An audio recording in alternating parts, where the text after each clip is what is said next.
Greetings, everyone, and welcome to the 72nd edition of Cinema Effect. I'm Zach, and I'm joined by my fellow Hans Zimmer appreciator, Jaden. Hello. And our resident Irish citizen, aka Fitzy, aka Liam. Hey, Congratulations on that again. thank you. But I feel like we're coming in with like a vibe today, aren't we? It's pretty chill, you know? There's not a lot of energy right now in this call. No? I don't think there is. Am I mistaken? But I don't mind, you know? We'll just sort of ride the wave, see where it takes us. Ladies and gentlemen, this is... I won't do ASMR voice. I won't do that. That's bad. This is Cinema Effect, the podcast where we review and talk about a different movie every single Monday. And this week, that movie is Gangs of New York, which opened in the US on the 20th of December 2002. It was directed by one Marty Scorsese. It is a crime drama, and the synopsis reads, in 1862, Amsterdam Valen returns to the Five Points area of New York City, seeking revenge against Bill the Butcher, his father's killer. Wow. Jaden, Gangs of New York, what's up? Yeah, I thought this was hot garbage. It's comforting to know that, one of the greatest can make bad films. I think the acting's crap. I think the stories aren't interesting. I think the characters suck. It feels cheap. It definitely feels like Scorsese, and it's over long. It's warring gangs and just Irish people and, Thelma's familiar editing, but it's just crap.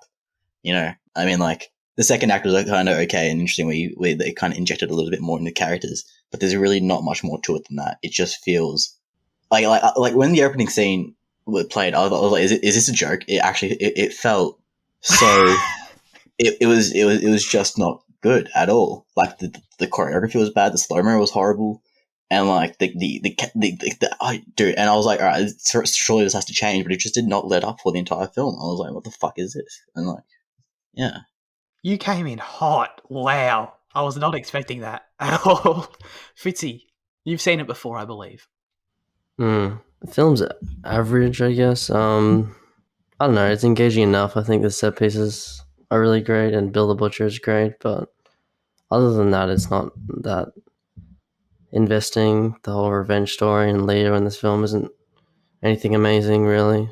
Yeah, I think it's watchable, but I mean, I think some scenes are bad, like the fight scene at the start where it has the shots of like the cat lady like pouncing like from the sky, like stuff like that.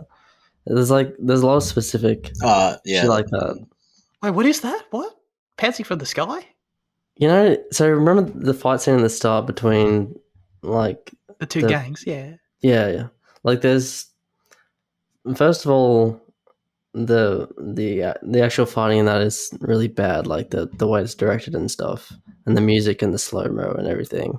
But like there's these specific shots of like she's like this cat lady that like jumps and claws at people, and it's like she's called Hellcat Maggie in the credits. She's in there later, but anyway, that was too specific to bring up now. But it's fine. If I had noticed it, I would have probably brought it up even quicker. I don't even remember that at all. I think I'm more with Fitzy. The movie's okay in my opinion. I think I like some things. I think there's stuff to appreciate.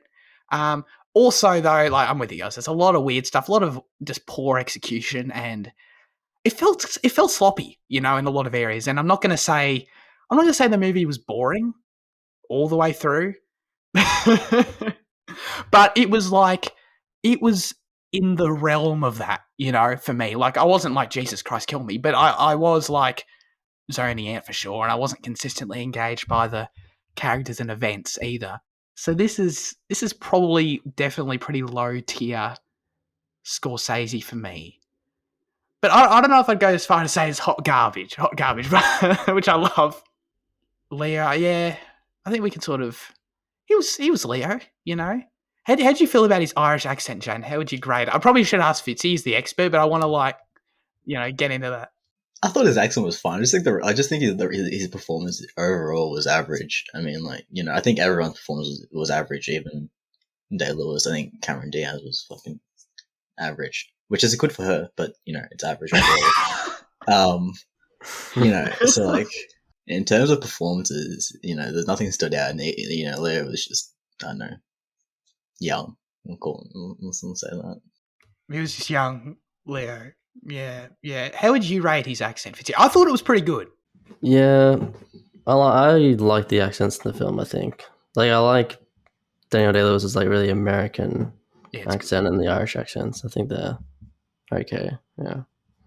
Knowing that, gangs in New York going and knowing that there's an Irish gang, and I was obviously expecting Daniel Day-Lewis to be the leader of the Irish gang, So to get in here and it's like he's the racist against the Irish. I was like, that's interesting. I wasn't expecting that. Yeah, no, Leo, if we're going to just run through the performances while we're on it, if you can picture young Leo in a movie called Gangs of New York, you've probably nailed what he's like. He's good, but he's not blowing my mind. I do disagree with Jan. I thought Daniel Day-Lewis was great. I really did. And Seriously? yeah, I don't know if anyone's ever said this before, guys. This is like a revolutionary statement right here. But Daniel Day-Lewis has pretty good screen presence. You know what I mean? Just every time he's on the screen, he's got my attention 100%. He's the thing that keeps, whenever we're cutting around to these weird little subplots and weird action scenes that we're talking about and whatever. But then every time he's we're back with him and he's just talking to the camera, I'm like, oh, thank God. Okay, here we go. I am engaged in this. He has plenty of great moments, he's I don't know, all his speeches and the fake crying when he was fake crying for the Reverend. Yeah, that's a good scene. Yeah, that was a good scene. Yeah. I enjoyed that a lot, and it was really long. It was really long.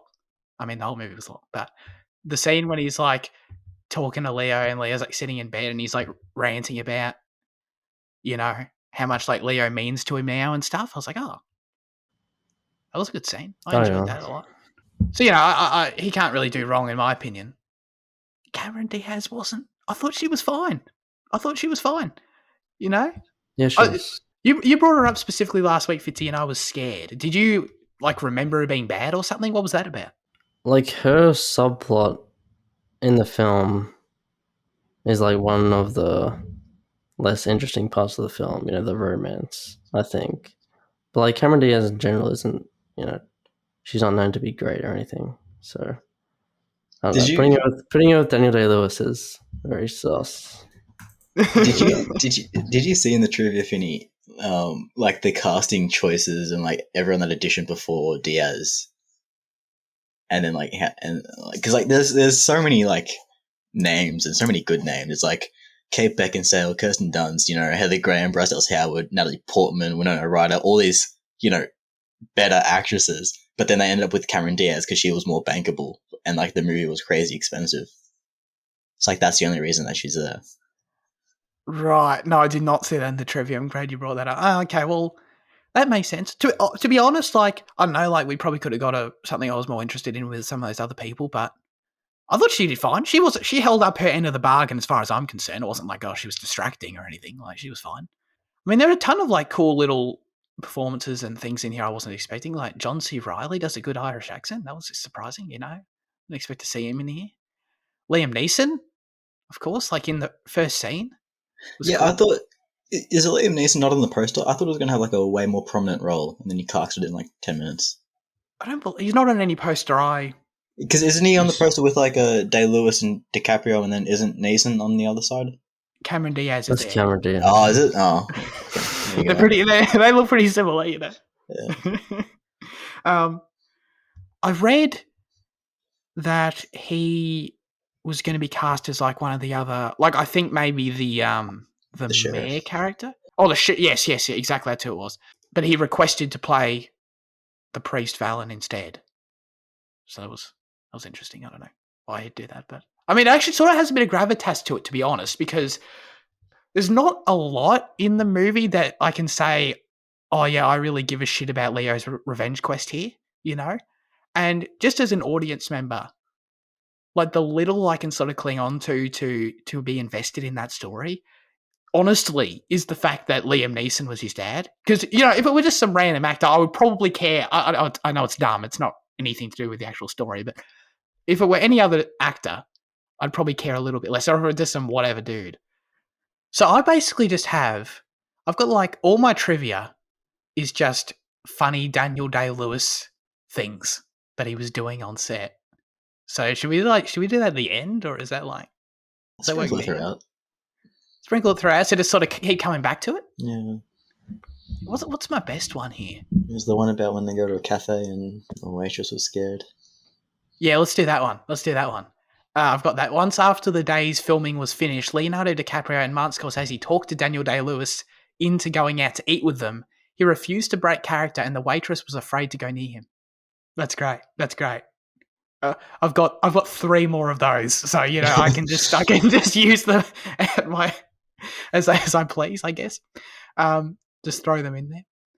All right, so let's talk about we've brought up the action sequences and some of the weird execution stuff. Like,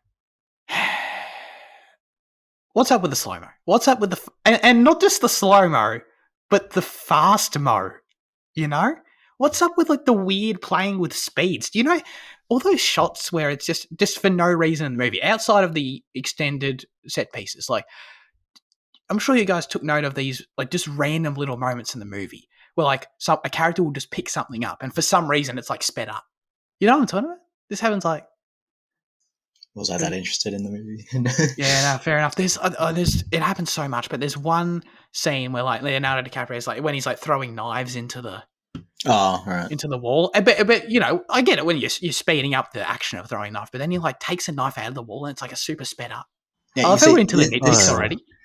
This is interesting because like I had this movie at 1.25 speed on Netflix, which I know I talked a lot of shit about last year because I thought it was the most stupid feature. But yeah. I mean, when you make a 2 hour 40-minute movie that's shit, I'm gonna speed it up.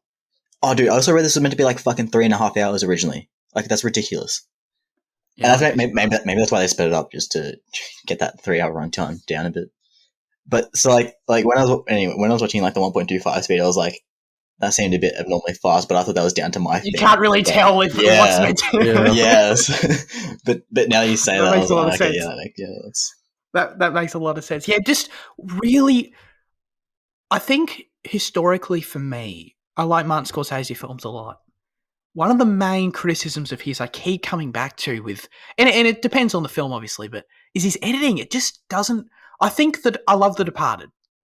It may or may not come up later, but the editing is borderline bad. Like, and it's the only thing in the movie that really is like, dude, this is the only thing stopping me from saying this is one of my favorite movies, And I just think, and other times it's totally fine. So it's a weird, I don't really understand what happens. I guess it's just per film thing. This is one of those examples where it just did not do it for me.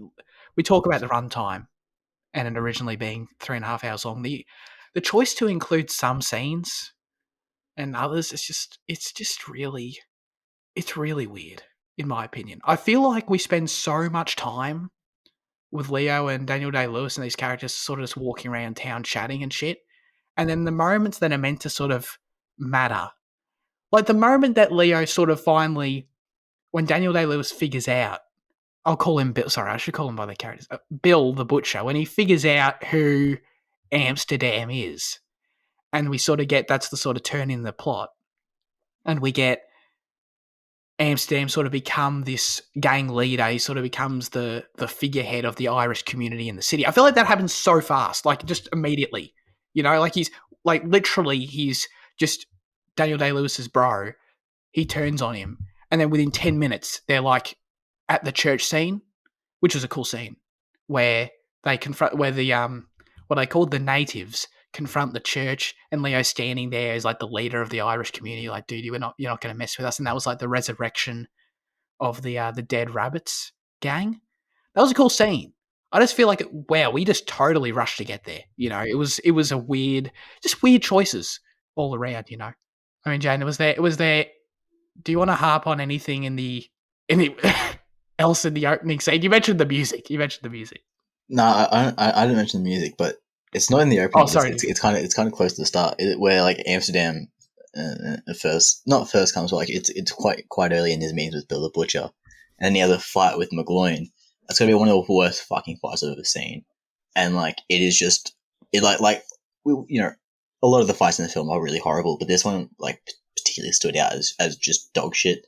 And like, oh, he's got him in a fish hook. I'm like, fucking who gives a shit? And it was just such an uninteresting fight, and just like kind of pushing around.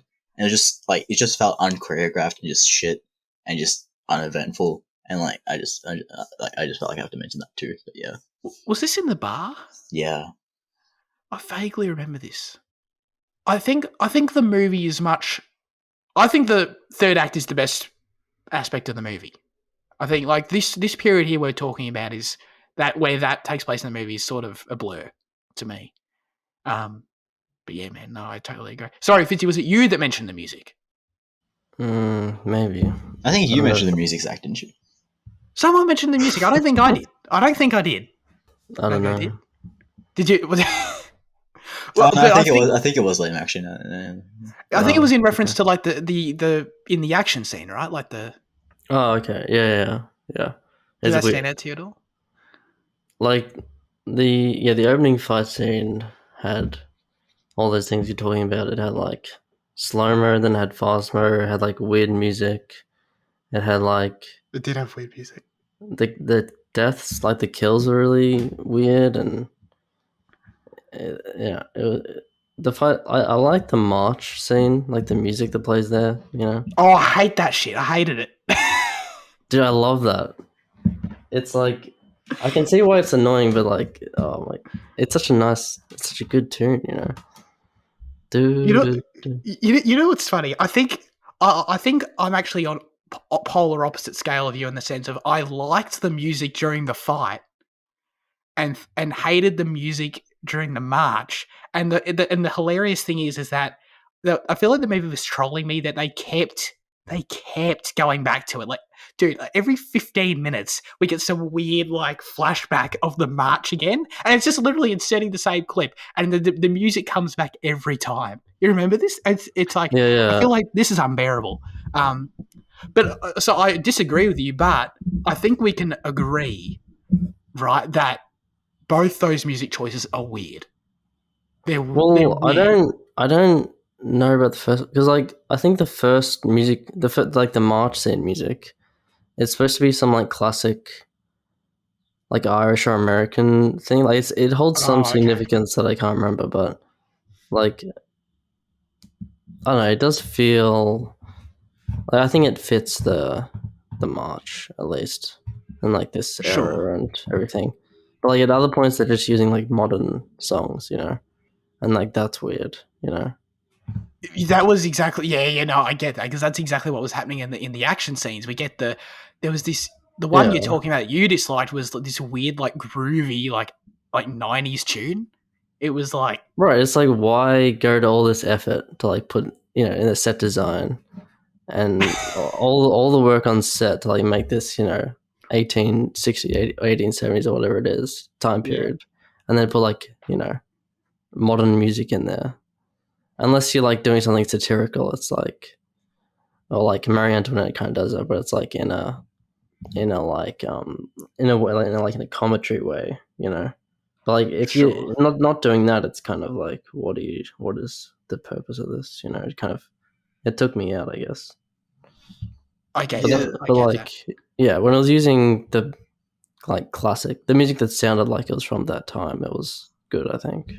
Because The Great Gatsby does a similar thing of like it has like that 1930s like set like completely like that, and then like it has like modern tracks that was especially written for the film. I really like how they do it there, and like it actually serves a purpose. So like I didn't mind it in this one because I just imagined it would serve the same purpose of representing New York or whatever it does in that movie. I kind of interpret as trying to do in this movie as well. So I didn't actually mind the music choices. Took note of it, but didn't mind it. I mean, yeah, it's sort of hard not to take note of at the very least. It stands out. But Fitzy, you brought up the set design. It has to be done. The movie looks like it looks great. The sets are vast. I know they shot in Rome and built all these sets, Oh, which is okay. interesting. I don't really hear about movie sets being in Rome anymore. I don't know if that's something that still happens, but all the costumes and realization of the gangs and what they wear and all the detail. This movie's dripped with detail in the best way. It's like, oh my god, I'm so sorry I keep doing this, but it's like every frame has so much detail or whatever it is, but like in the best way possible, where it's like you can see the craftsmanship everywhere, and it's sort of non-stop. It's not even like, oh, the third act action set piece had a really cool set. It's like it's all the way through, you know, like even down to the interiors and the squares. I know they use that like that one like I don't know little town square area a fair bit, but it's a cool set. So many extras everywhere. Like I love that shit. I think that's like a standout aspect of the film for me for sure. Did you like the sets and shit? Yeah, no, I All thought they that were shit. impressive, but like that's what I kind of expect from him, so like from his productions. So like, Sure, well, sort of a yeah. given.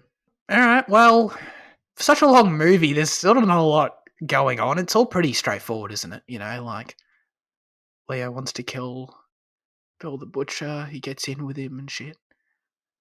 I did find it Yeah, kind of weird. Sorry, go for it. No, go. I really bought into when Leo saves his life and he's like crying about it because like, oh, what the fuck did I do? And it's a perfect opportunity for Day-Lewis to die, and I was literally about to bring that up. I didn't okay. understand. I didn't understand that. So why did he jump in front of him? I think it's because he probably built a relationship he wasn't expecting with him in like because we see them together so much. He probably did fall into a likeness with him, and then once he saves him, he remembers, and that's why he's like, all right, no. Before I get too close again, I need to kill him.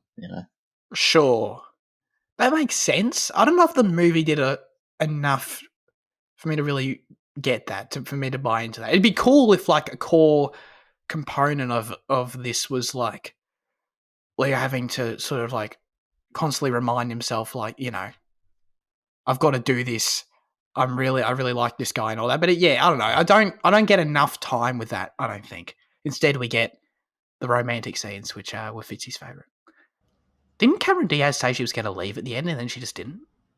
She was going towards the ships, and then like the attacks started and whatever. Yeah, the rioting. So she's, I right. No, that's fair enough. the end like confuses me a bit, like the blowing up everything and what is I was happening. shocked when the cannon started firing. I was like, what the fuck's happening now? Yeah, Jesus Christ. Just I know the shows you rockets happen. Never trust the government, no matter who you are. That's what it shows. I guess, yeah, right. Government's always there to fuck you over so they can come out on top. They're cannons. With their cannons, yeah. Dan Andrews got fucking 1860s warships in Cryo Bay, just ready. Dude, you go down to Eastern Beach and there's like an armada of them. I like the ending a lot. It's not. At the end of the day, it's a revenge story, and spoilers: Leo gets his revenge. So that's cool. But like these moments, like everything, the riots are a cool set piece, or I think largely, fast motion aside, god damn it. But largely, I think well realized scenes, with cool visuals in there. I don't know. I think from a character perspective, it's a bit uninteresting. Like I don't know if there's subtext here I'm missing, but I feel like Bill the Butcher. Again, love Daniel Day-Lewis's performance, but he's just not that interesting of a character. Like he's just sort of racist dude, and he dies, and his final line is "I die a true American," which is like a cool line. But so what? What's the growth? Like, was there any significance in the fact that he had carved like an eagle into his prosthetic eye? Because like that's the reason I went to the trivia to find out like why he did that. I didn't even notice that. It didn't say anything. He just carved an eagle into his eye for some reason. And I was like, so like the thing is like the eagle represents American freedom, obviously, but it also represents the Third Reich, and the Roman Empire also used the eagle as a symbol of strength. So I was like, is this hinting towards him being a true American and freedom, or is it leaning into his racist side and like, something about like, I don't know, the German like Third Reich type thing, and like, or is it just something completely different as well? I was like, I think it's all just. I mean, he's the villain. I think it's all just a criticism of him. Like, I think that's it. In fact, I didn't actually like even put together the Nazi comparison and shit. But he's clearly like a tyrant in the neighborhood. He's clearly racist. He's clearly hates immigrants. And I think the whole thing's just sort of a criticism of that. Like he's got the eagle there. It's what we call those people? True patriots. That's what they are. Heroes. Of course. But I guess that's what it is, right? Like he's like, he thinks he's a true patriot. He thinks he's of course, the Native American gang is like the most ironic name I've ever heard. You know what I mean? So it's like, I think that's all just building that idea, I think. Mm. He's just a piece of shit. So that's why I bring it up. Like, you know, he says, I die a true American. You know what I mean? I just don't, I'm not saying he has to like have a character arc or something, like he has to change or some shit, but I just mean, like, I didn't really learn anything new about you as a person in this movie. Like, you're a piece of shit who's racist, and you reassert that you're a piece of shit who's racist, and Leo killed you. So, all right. Yeah. There's not a lot going on, you know? I think he's a very memorable character. He's not actually written that well. It's just because Daniel Day-Lewis is in the role. You know, like if someone else was in this role, he would be like borderline, like boring to watch because like he's pretty flat. But like, I think Daniel Day-Lewis adds something that wouldn't be there otherwise. Like his voice, especially, he has this like control of the room and like control of his surroundings, which Daniel Day-Lewis like plays out like super well. But like yeah, as a person, he's just kind of, you know, he's just all American, you know, domineering kind of thing. But he's So not. interesting that he's got like that American accent before an accent could even develop. Because like at that stage, America had been like what 100 years old or odd, something like that. So it feels like he's almost like putting on that accent like to prove a point, like he's over exaggerating it, you know. That's Oh, interesting. okay. That might be the case, yeah. That would make sense. I do like his accent though. It's It's cool. very specific. Yeah, yeah. No, I totally agree with everything you said. It totally elevates the character and the movie, you know, 100%. I was just saying, like in relation to that, like because like this movie was in the talks for like 30 odd years, and like all like the casting rumors throughout like the 70s and 80s and whatever. Yeah, I saw that. Yeah, And like I saw like I'm pretty sure like didn't it say like Dan Aykroyd was meant to play Bill the Butcher? Is that right? And John Belushi was meant to be like Wait, who was that? either Amsterdam or someone else, or like in the movie. I don't know who either of those two actors are. So have you seen the Blues Brothers?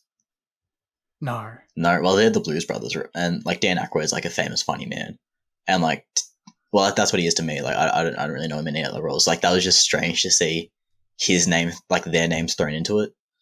So like, Yeah. I was I was just bringing that up because you talked about like Day-Lewis as the Butcher, and I was like, I can't imagine Dan Aykroyd doing the same job, you know. No. I mean, I don't know who that is. yeah, But yeah. I can't imagine anyone else doing it. Yeah. Is sort of my perspective on that. But to your point, this movie was in development for, I think, like close to 30 years, which is wild. Considering it's been 20 years since it came out already, pretty much. So, long time in the making. How did you guys feel about the actual ending and the series of the final shot, basically, and what the film sort of leaves us with? Did you enjoy that, Fitzy? Yeah, that was alright. I don't know. This is the second week running where we've had like closing shots of like New York from across the river. I just realized.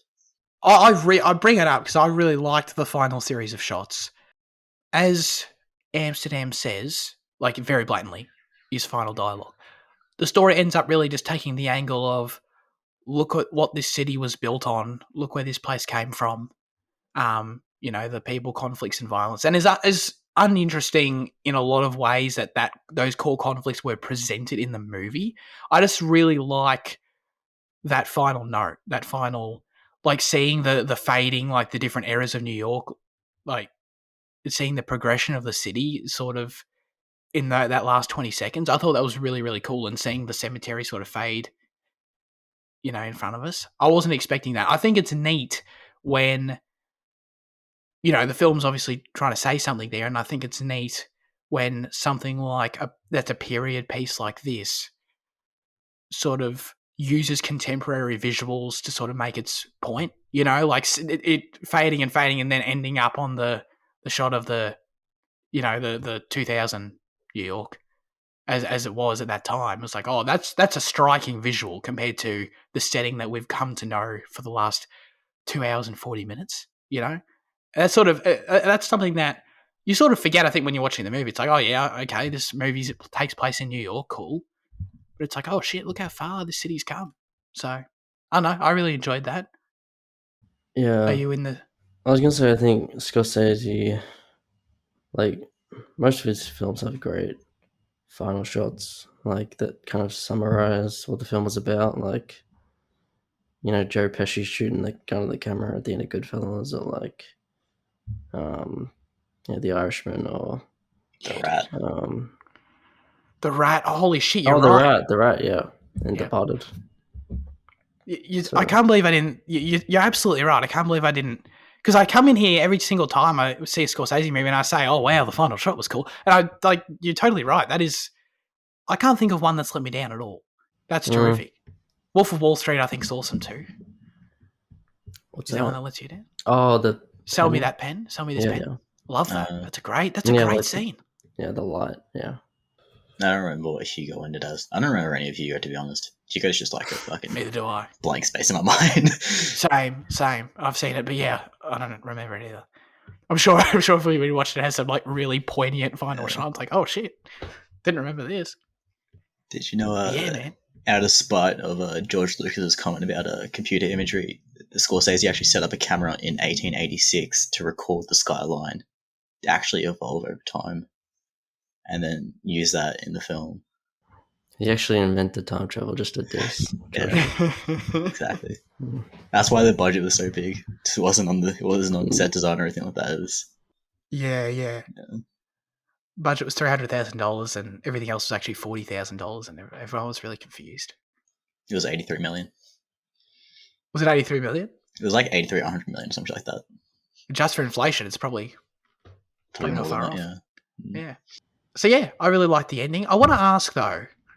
I think the dynamics again. It's like I like a lot of this in theory on paper. I don't think it all comes together super well, but I like the idea of the film playing with the different classes in New York and the conflicts between not only of course the gangs, but as we mentioned, the government and lower class people, higher class people, etc. When it comes to, like, I assume that's the whole purpose of the Civil War aspect of the film being there.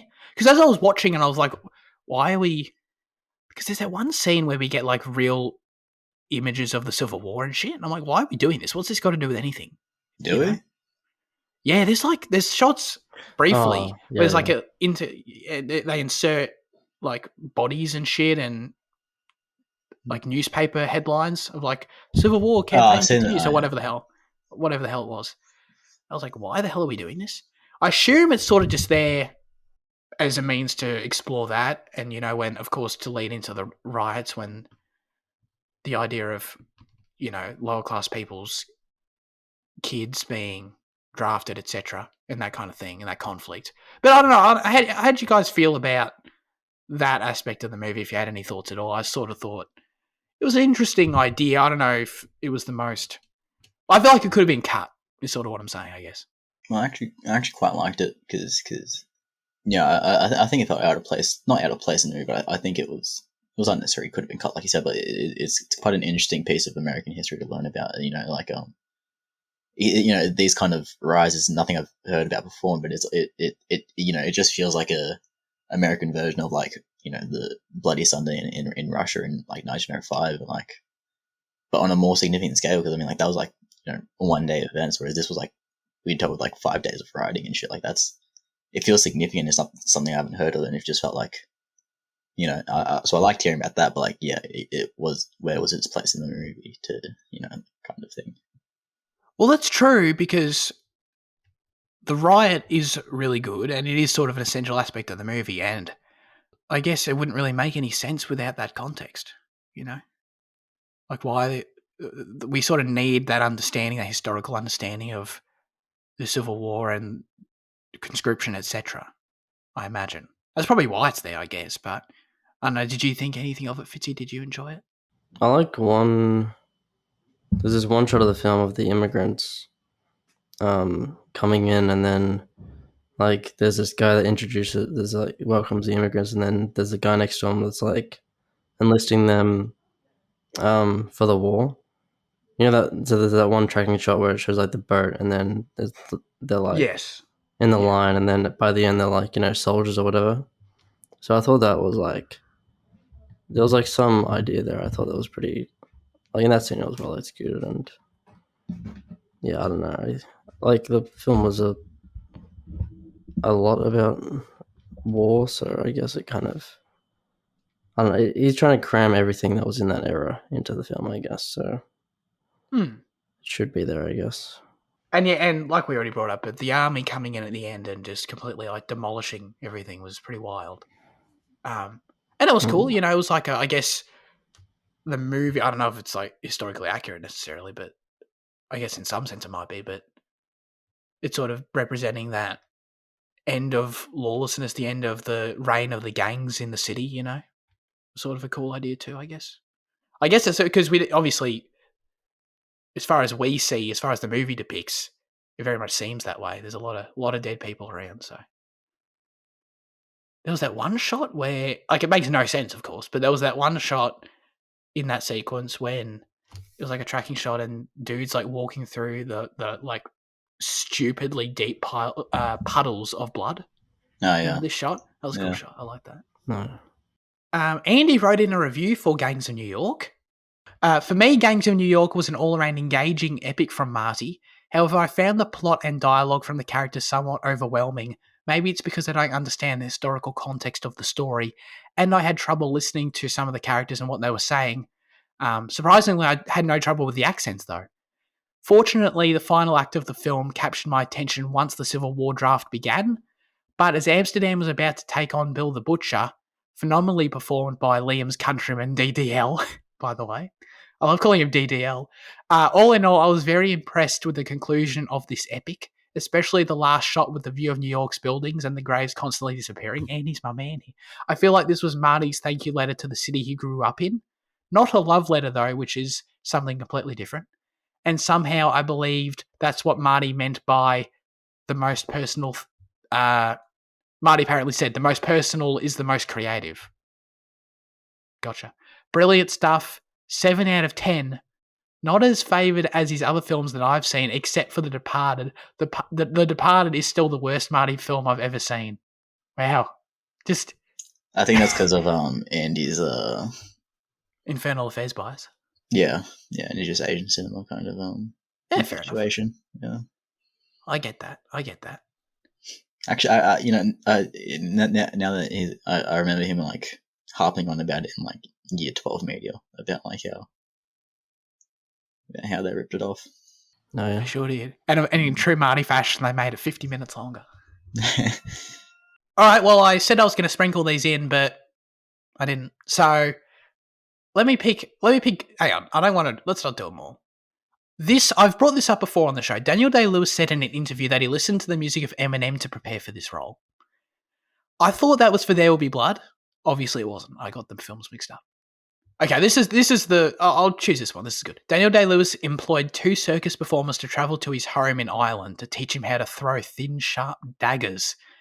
He also went to work in a butcher's shop for several weeks to learn how to meticulously, what's this word? Incise and gut carcasses. I assume it's incise, like incision. So Yeah, that makes a lot of sense. Just saying, Daniel, you know, like you're a retired actor, you're an expert of your craft. Don't know if you actually have to like go to a butcher shop for several weeks just for that, but you know, what if? yeah, but like You do you, man. yeah. I think it's something I brought up on the show before, but like I saw like on a British panel show, like they were saying like, you know, how good of an actor is he if he has to go and learn the craft in order to portray it, you know, because at that point he's not acting, he actually is a butcher, you know. It's an interesting point. Yeah. I like the scene where Daniel Day-Lewis kills the barber just in plain sight. Like he just walks up, you know, throws the knife and then gets his like big bat or whatever it is, like the thing with all the marks on them, and he like marks one for him. The way he like does it is kind of like his physicality is like, you know, It has weight. Yeah. Yeah. Totally. And of course, can't believe it, I forgot to bring it up, a shout out to Brendan Gleeson in the film. Love me some Brendan Gleeson. He's not in it very much, but I like him a lot. All right, very good. Let's go to Jaden for his final score on Gangs of New York. Is he going to shock the world right now? Let's see. Let's find out. Slapping a 3 on it. Yeah. It could get a 4 in theory, but it's just too boring to get a 4. So Cops a 3 from me. Sure. I'll give it a 6. And I think it's. I felt like I was about to segue into giving it a 3 too. I think it's mid-tier Scorsese. It's actually low-tier Scorsese, but I think it's a mid-tier film. But I think it's fine. Like I wouldn't, say to anyone, don't watch that shit. I think it's totally fine. I think there's elements to appreciate like we talked about, but overall, it's chunky. There's not a lot there for its runtime, I think, And if you're, not too familiar with the works of Marty Scorsese, then there's definitely many, many other places you can jump in, I think.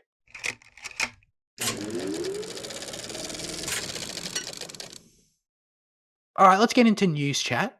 There is talks of a Dune sequel happening, and Zendaya may be the lead of this film, which is that's all well and good. I hope Dune succeeds. Dune, oh god damn it, Fitzy, you got me on this. I hope Dune succeeds very much. This is interesting because, there's multiple books, isn't there? Am I wrong? Yeah, but isn't it the story And there's was the that? show? Sorry. Yeah, but the story was that this Dune coming out was just part 1 of the book, and then there was going to be a sequel that would be the other half. Yeah, that was that. So interesting. I can't imagine Denis being at the studio making fucking 6 Dune movies. Regardless of how much they influenced him. I can't imagine him being a franchise director, making 6 of these movies that are equally as big. Neither can I, but if it's, I can see him doing 2 parts though. If that's, I could see him doing 2, but if this was to, I don't know. I guess until we know what the movie is about and know what the next part could potentially be about is what will give us the indication. Yeah, no, I think it's part 1 and part 2. There must be some changes from the book though. How dare they? I know, right? How do they touch this classic material? But because apparently she's not as big as a character as, because they were saying she's the main character or whatever. But yeah, I think it's one whole thing. Deathly Hallows kind of, part 1, part 2, yeah. Yeah, right. It's funny that this film is now. I mean, the tale of this film is so weird because it was obviously meant to come out almost a year ago, and now we're close to having it. But there's still a mystery around it. We don't know. I don't know anything about the book anyway, but we don't know how much of the book it really covers. We don't know what changes. We don't know if there's. I feel like my point is, I feel like, because I definitely know of that talk of they're meant to being a part 1 and part 2, but it's weird that if that's the case, we don't have concrete confirmation that Denis is directing part 2 yet. That's weird, unless they shot him at the same time or something. I think this kind of interview is kind of the evidence that he will be doing, because it was Denis that was talking about it. Yeah, okay. Said, she's going to be a much bigger part, and it was kind of so if he's the one that's kind of going on about it, I kind of imagine him being at the helm. Interesting. Okay, he's talking about in that Zendaya being the bigger part. He's talking about part 2. He's not talking about another. He's not talking about a sequel. You know what I mean? I'm pretty sure he's talking about the next film. I'm pretty sure, he says in the next film. So. Okay. Oh, that lines up. Okay, I'm probably overcomplicating it then. That makes sense. But then, of course, there is that show that's happening. I think it's not too far away either. What was it called? Sisters of Witches. Sisterhood. Yes. I thought you were talking about the Dune show. The old Dune show based on the book. Oh no. Yeah, wait, what are you talking about? There's a HBO Max show coming in the next not too distant future. Spin-off show. Whatever, Dune Sisterhood, whatever it was. Would that be about Paul's mum and the order she's part of or whatever? Yeah, probably. The witches or whatever. I forget what they call them. Yeah. All right. Well, that's I'm just can't. Just show me the movie. Show me the picture, and then I'll talk, and then we'll figure that. We'll go from there. Just show me the movie. All right. And we got. Oh, we didn't see the Eternals trailer. There was an Eternals trailer. I saw a shot where someone's got laser eyes like Superman though. So there we go. Oh. But they're gold instead of red. That's wild. Okay. Oh, balloons to our defense when you upgrade the laser monkey. Yeah. Yeah. And then, there was another Star Wars Visions trailer. I'm not going to do this again. I'm not going to go on a rant again. But really didn't like it. Can't stand it, to be totally honest with you. But I hope the show's good. This is one of those things where it's like, if the show comes out and I feel about it in the way I don't want to feel about it, but I'm scared I will, I'm just not going to talk about it. Well- I just don't want to. I don't want to keep throwing my negativity out there because other people are going to love it, and I hope they do. Well, so how do you feel about What If then? How's that? How do you feel about that in your mind? It's not good. Like, I've watched the first 2 episodes. It's not good. Okay, all right. So, because I was going to say, like, this is no different to What If in that it's just hypothetical scenarios and just non-canon shit in a different animated style, and it's just. I was going to call you out on being a hypocrite if you're like, oh yeah, this one's great and this one's not. Oh, I think I can see a world where someone would like one or the other. Like, I think there are enough differences. Like, I think the fact that What If uses characters that we already know is kind of the point of difference. Yeah. Totally. And also the fact that it's like taking direct events. Like, every episode of What If so far has literally been one of the Marvel movies, but like with a twist that like changes like how the movie plays out. Yeah. As opposed to Visions being like totally like, what the fuck is this, But that's what people have been wanting for a long time, of just like a complete step away from the Skywalker saga, No, definitely. Yeah. But and I'm not saying I'm one of those people necessarily, although maybe I am, but that is a difference, is my point, Like, I can see why someone would feel one and not the other. Yeah. But I'm looking forward to watching that in September, I believe. Not too far away.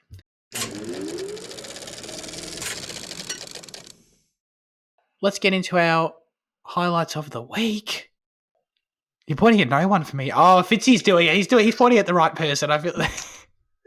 I'm pointing at you on my screen. He's pointing at me on my screen. Oh no, he's pointing at Zach, technically. Oh, okay, Jade, go first. Whatever. Yeah. All right. Yeah. Okay. So I watched this movie called Soylent Green. It's from 1973, and it stars Charlie Heston. It's it's kind of like this low-level cyberpunk depiction, in that it's like it does take kind of this notion of high tech and low life, but it's set in 2022, which is actually interesting because it's not that far away. And like it kind of shows us those two, but it doesn't show us those two together, of like the high tech low life. It shows it separately, so it's kind of interesting to class it as cyberpunk.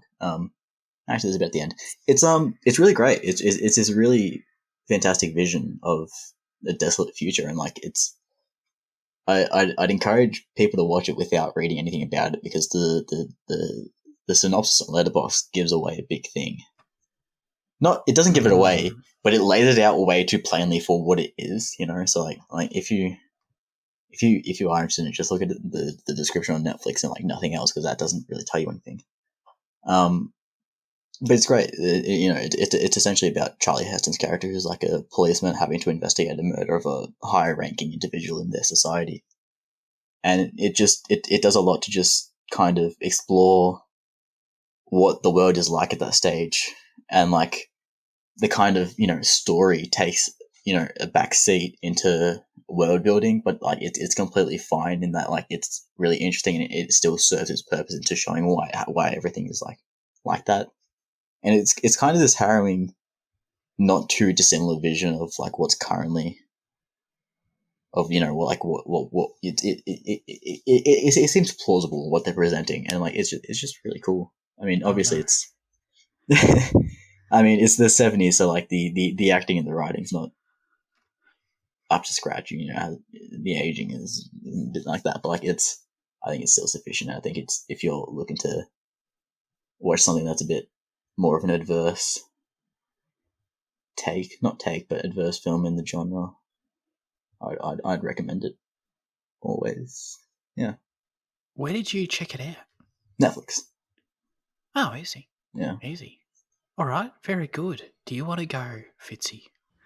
I watched The King of Kong, A Fistful of Quarters. It's a documentary on high scores in King Kong, the video game. Do you mean Donkey Kong? Oh, Donkey Kong, yeah. Okay, no, cool, got it. But the title is King of Kong, yeah. Right. Yeah, so it's about high school at Donkey Kong.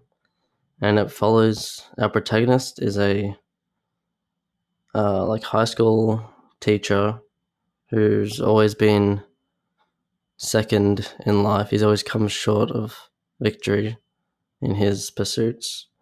And he's up against the reigning champion, Billy Mitchell, who's this kind of like he's this really great villain because he everyone like follows him and worships him, and he manipulates things behind the curtains. Like he gets this high score for Donkey Kong and sends it in for a videotape, but Billy Mitchell is like on the board of supervisors for like the actual who determines the high score if it's like a verified thing. So he like sends people to his house to inspect the board, and he discredits his score because it's like, it's not at an official location or whatever. But then later on in the documentary, he like does the same thing, and so it's like it's this like hero versus villain thing, which is like so weird that it's actually real because it's like so like Billy Mitchell does some really bad, like objectively bad stuff, and the main guy is actually like a really good, like nice, family man protagonist. So it's kind of funny how perfect like a story it is. But it's like it's this really like there's a lot of like unique characters, and not in terms of like, fictional characters, but like, quirky Yes. characters, People like around. Yeah, Jeez. exactly. But like there's this one, so like I'm forgetting the guy's name. I think it's Steve. But he has to go into this place where Donkey Kong is. Yeah, Steve. Like this like official place where the score is recorded or whatever. And there's this one young guy, and he calls himself like this the prodigy of Donkey Kong. He's gonna like, he's like a worshipper of Billy Mitchell, and he's like constantly like whispering behind like on this guy's back, like trying to distract him and stuff, and he's always like calling Billy Mitchell on the side, and he's just this pathetic. He's so pathetic, man. He's like, oh man, I hate that guy so much. But sorry if you're listening. But yeah, it's a great I'm sure he is. documentary. I actually found it. I didn't intend to watch it. I found it from Edgar Wright's 1,000 film list. And I looked it up. It was on YouTube, so I just watched it there. So yeah. That sounds really interesting. I love how like the battleground, the show, what's it called? Yeah, the battleground for this conflict is Donkey Kong. That's great. Isn't there 3 levels in Donkey Kong before it starts repeating? Right? Yeah, Yeah. correct. Yeah. All right, so I don't know. I should talk about. I feel obliged to talk about the Bad Batch. I feel like I've let the team down. I was gonna do these reactions, and I didn't, but that's okay. And so I feel like obliged to season 1's done to sort of wrap up my thoughts in some place. And I had a great time. Really, really enjoyed the show the whole way through. I think it's interesting. I was listening to some other people talk about it, and they consumed it differently. They sort of watched batches like at a time, and that sort of like they had some valid criticisms, like things even I mentioned in my reactions, like some members of the Bad Batch get no character development, like Echo, like what the fuck's he doing there? Tech, dude, this plot device person. Echo's even more egregious because like he doesn't even serve a plot purpose other than he's got the thing in his arm that lets him unlock doors, you know. So that's bad. So I think there are valid criticisms, but the way I consumed it, watching it just 20 minutes every week, had a great time. I felt like I was jumping into the Clone Wars, the Star Wars universe again, just for 20 minutes a week was a lot of fun. And I think the characters that they choose to focus on, they really nail. Like I think they nailed Crosshair. They spent a lot of time there. I think I like Omega a lot. I like Hunter a lot. There's not as much growth there, but they spend a lot of time with him dealing with character dynamics and his relationship with Omega, and I think that's pretty good. And of course, like other than that, it's just a fun time. Like cameo characters, great action set pieces, amazing score. Did not let me down at all. I think, how stunning is the yeah, animation in the finale? Like that's stunning. Like I think it stands out, as being better than what we've previously gotten in. But like in that finale, with the one underwater bit, Yes. Oh, dude. Totally. And that whole finale set piece was awesome. And it was very understated, and I think a lot of people aren't going to like that as much because I think they probably wanted a more balls to the walls type thing. But sure. Yeah, I get what you mean. I was not expecting. No spoilers. I was not expecting that location, that thing happening to that location, for it to have the impact it had. It was cool. It was like, I feel like I'm watching a significant setting in Star Wars change forever, and it's neat, But the thing is, like, because, like, obviously we know that the Force Unleashed is not canon, but like because Absolutely. of what we're shown in that, I was kind of expecting, Oh yeah. I know exactly what you mean. Yeah. But no, the Force Unleashed is not canon, so they don't give a shit. Isn't there multiple like places on that thing though? Isn't there like multiple? I believe, yeah. So it's still possible that there's another. I believe there was a line of dialogue from the Admiral dude who was like, all bases have been destroyed. I believe. But the thing is, what we're shown in the game is kind of that place in a bit of a desolate state. So maybe like there's one that was like kind of parked. So maybe there's still a way to tie it in. Getting all headcanon. Are you talking about Mustafa? Is that? No? Okay. No. I just want to have a guess there. No. That's where Vader's home is, He ain't gonna do that. He's like chilling in Mustafa. But anyway, yeah, so and the cameo characters, and it feels like we have a solid cast of characters here. Like we spend a few episodes with spoiler character and another episode with spoiler character and then spoiler character shows up, you know what I mean? It's like everybody wants to show knows exactly what I mean. And it's always fun. It's always exciting. And I feel like that it always adds to not just, of course, oh wow, seeing characters we love and stuff, but it adds to the mythos of the show itself, where I can see they already confirmed season 2, but in season 2 and 3 and stuff, these are characters coming back around and having significance, and they're building a little, of course, the core crew with the Bad Batch, they're building a little supporting cast as well, which I think is exciting. So, and then there was that weird tease at the very end of the finale, which is obviously building to everything Mandalorian is building to as well. So it's all very interesting. Yeah.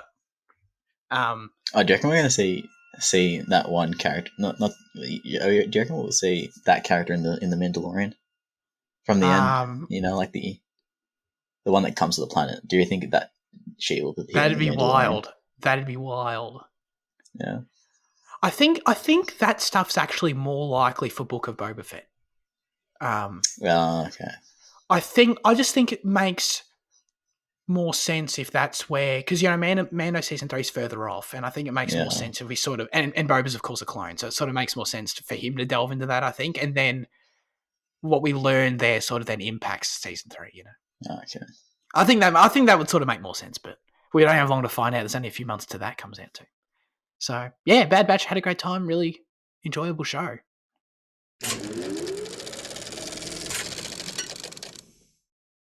Now we're in the show over to you with our question of the show. Last week we asked you, what is your favourite Marty Scorsese film? Luke said, favourite Marty film is Shutter Island.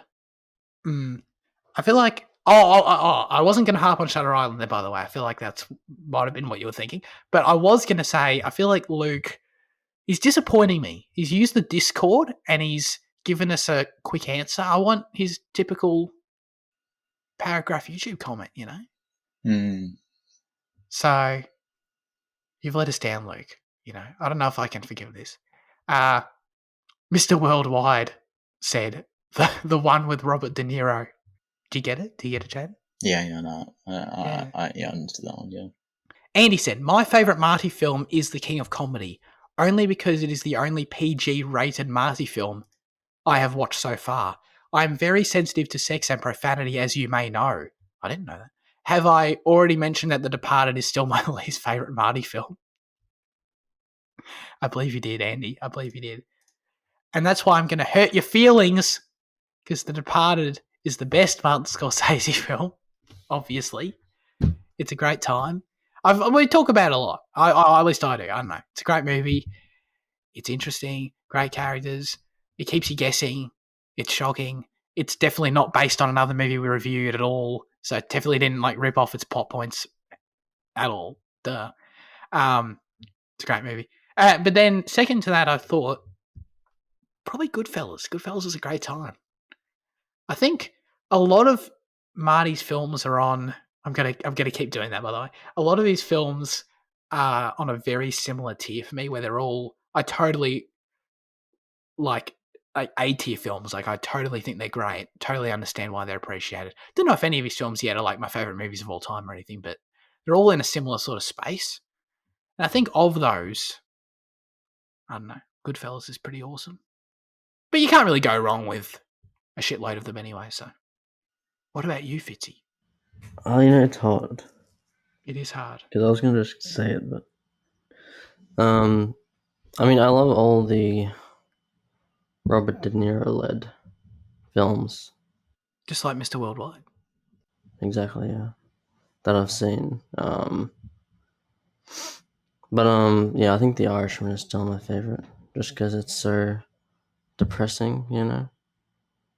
I just like how sad it is, man. It's just so sad. It is sad. But it's like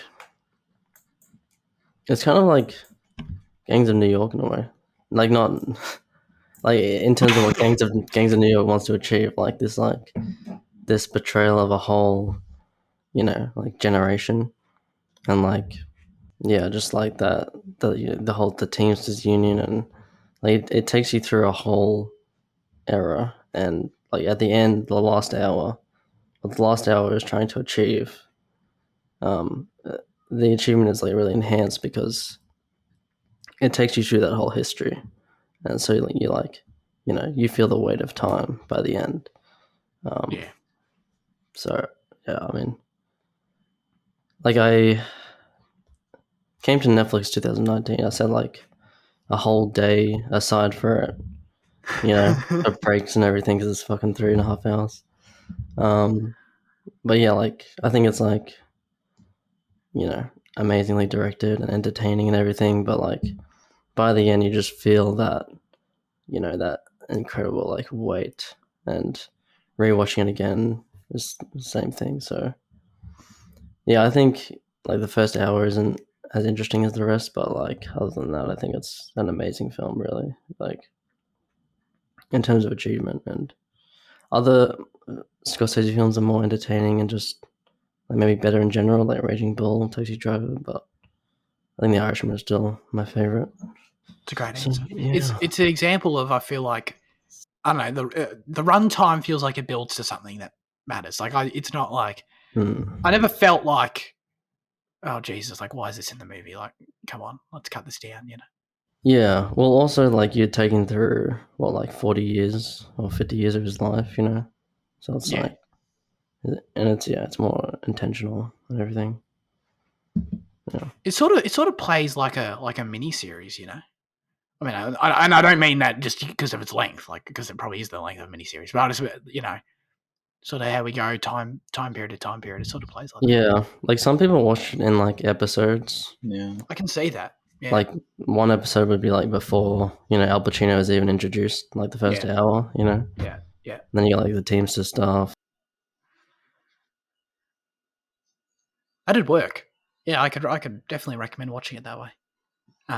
So Jaden, don't put it on 1.25 times speed, please. What is your choice though? Yeah, it's probably Shutter Island.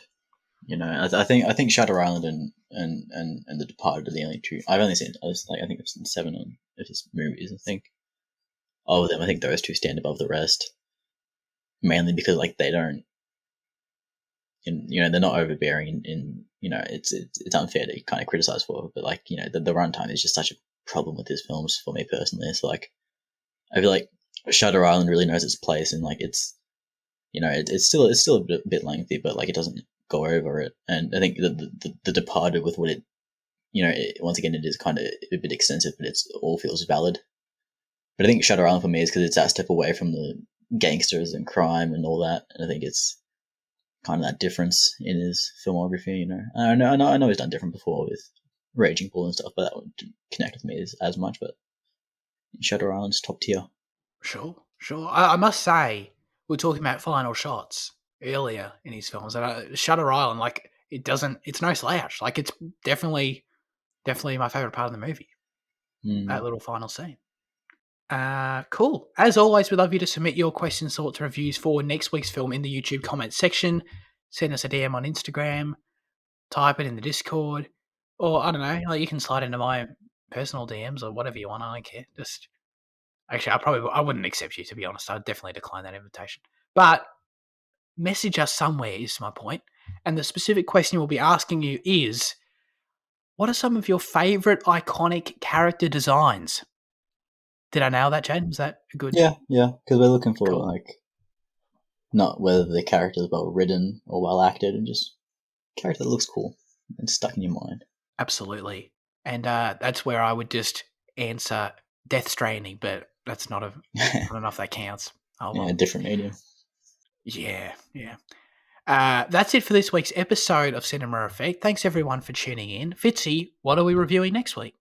We're doing War for the Planet of the Apes. Yes. Finishing our saga, our modern Planet of the Apes saga trilogy. But when you were talking about that stuff with Dawn and Rise, I was kind of like indifferent to it. But I heard someone else bring up this same criticism this week, and like now I agree with you. And also the fact that the last one is 4 annoys me as well. Yes. Rise of Dawn, and then Yes. it's War 4. So that's but sure. War for the Planet of the Apes. Let's go. Because War of the Planet of the Apes, like I get it. Like War 4 probably makes more sense, pure English wise. But War of works too. It's not like it's not like it makes no sense. That's fine. War of the Planet of the Apes. But also like Dawn and Rise, like Dawn should be first. I understand. Yeah. What? No, I thought. Jaden made a solid point, but so now I feel like I'm sort of indifferent, but I still definitely stand by the validity of my argument. You know what I mean? I'm not dying on that hill anymore, but No. Okay. there's definitely something there, right? Because there's the Dawn. Yeah, but like they're not sequential events. It's referring to different events. Okay. That's why it's. But even in that case, isn't the events of Rise and us seeing the apes become intelligent and run off into the woods, isn't that the dawn of the Planet of the Apes? And then when we see them have their own community and shit isn't that sort of the rise? And of course the post-apocalypse take place, isn't that us seeing and humans go on the rise of the Planet of the Apes? I feel I'll make this point, right? I feel like obviously they didn't know the title of the second movie when they titled the first movie. I think when they titled the first movie, it's like, oh, right, yeah, Rise, and it works by itself. That's fine. And then when they got around to the next movie, they're like, oh, we just want a similar title, and we just need a synonym for Rise. So, Dawn, Yeah. No, because it's the dawn of a new era, not the rise of rise of the new era works as well, I guess, but like it's because that's what it more is, because like that's why dawn is the coming of a new age, whereas rise is the establishment of it's the same. Yeah, fuck off. Yeah, fuck it. Yeah, that's the same. I won't press it. Thanks, guys, for debating with me. I had a great time. And thanks, everyone else, for listening. Have a great rest of your week, and goodbye.